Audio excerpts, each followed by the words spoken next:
If you keep up with the literature around consciousness studies, science of consciousness, etc., then I'm sure you're familiar with what is called the hard problem of consciousness, as articulated by the philosopher David Chalmers. Incidentally, this is a new term for the mind-brain problem, which has been addressed for over 2,000 years, since the time of Plato. The hard problem of consciousness, just a new term. In any case, as articulated by David Chalmers, it addresses the so-called profound challenge of explaining how subjective experiences or qualia arise from physical processes in the brain. This problem is distinct from the so-called easy problems of consciousness, which deal with understanding the functional and structural aspects of neural activity. The hard problem persists because there is no clear explanation for why certain physical states are accompanied by conscious experience. One perspective suggests that atoms and molecules themselves do not think, but instead serve as building blocks for complex systems capable of consciousness. According to this view, consciousness emerges from the intricate interactions of these basic units under the laws of physics. For instance, the flow of electrons in the organization of neural networks in the brain create the conditions for subjective experience. However, this mechanistic explanation does not address why these configurations result in awareness rather than remaining purely physical processes. Another approach, rooted in panpsychism, which is the trend of the day and which I totally disagree with, posits that consciousness is a fundamental property of all matter. In this framework, even atoms and molecules possess rudimentary forms of awareness, which combine to produce higher levels of consciousness in complex systems like human brains. While this idea challenges traditional materialistic views, it aligns with the notion that consciousness might not be entirely reducible to physical interactions. And also, by the way, assumes that matter is the ontological primitive of the universe, with which I disagree. Some argue that concepts like atoms and molecules are themselves constructs within consciousness. And from this perspective, physical entities are understood as modes of knowing within a conscious framework rather than independent realities. This aligns with idealist interpretations, which I also disagree with, although I'm very good friends with analytic idealists like Bernardo Castro, but I do not totally agree with this proposal, which proposes that consciousness is primary and matter arises as a manifestation within it. Such views shift the focus from how matter produces mind to how mind conceptualizes matter. This part I agree with. Mind conceptualizes matter. But remember, matter itself is a derivative of consciousness. So let's go further into solving this beyond idealism. And this is, of course, the non-dual perspective.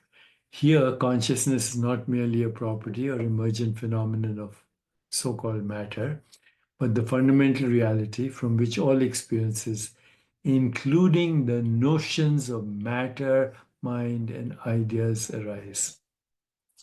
The notions of matter, mind, and ideas arise. In this view, consciousness is not something that belongs to a brain or a body. Rather, it is the ground of all existence. Everything we perceive, whether it's an atom, a molecule, a thought, or even the concept of consciousness itself, is a modification or expression within consciousness. And this perspective transcends both materialist and idealist frameworks.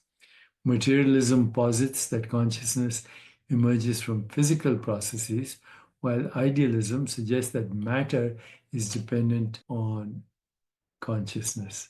However, non-duality asserts that both mind and ideas are not separate entities, but are appearances within the same indivisible field of consciousness. I hope you're getting this. So in this sense, atoms and molecules are not independent realities. They're constructs perceived and conceptualized within consciousness. Similarly, thoughts about atoms, or ideas about consciousness are also modifications of the same underlying awareness. So from this standpoint, the question of how do atoms and molecules learn to think dissolves because it presupposes a duality between mind and matter. In non-dual understanding, there's no fundamental distinction between the two. Atoms and molecules do not think because they're not independent entities. They're appearances in consciousness. Likewise, thoughts themselves, whether scientific theories or philosophical ideas, are simply movements within consciousness, arising from it, known by it, and ultimately resolved back into it. So this view reframes the hard problem of consciousness entirely. Instead of seeking to explain how physical processes give rise to subjective experiences, non-duality suggests that subjective experience is primary and the physical world, including the brain and its processes, is an appearance within it. Concepts like gravity, force fields, and even time and space are constructs within consciousness rather than external realities. So, my friends, the framework I'm suggesting, in this framework, the apparent complexity of the universe, including its capacity for self-reflection through human thought, is not something separate from consciousness, but an expression of its infinite potential. The diversity of forms and phenomena arises as modifications within the seamless whole of awareness. Thus, both matter and mind are understood as different facets of the same indivisible reality. I know this perspective challenges scientific paradigms.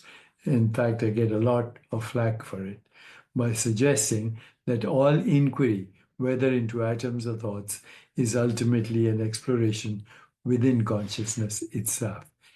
It invites us to shift our focus from trying to locate consciousness within matter to recognizing that all matter is already contained within consciousness.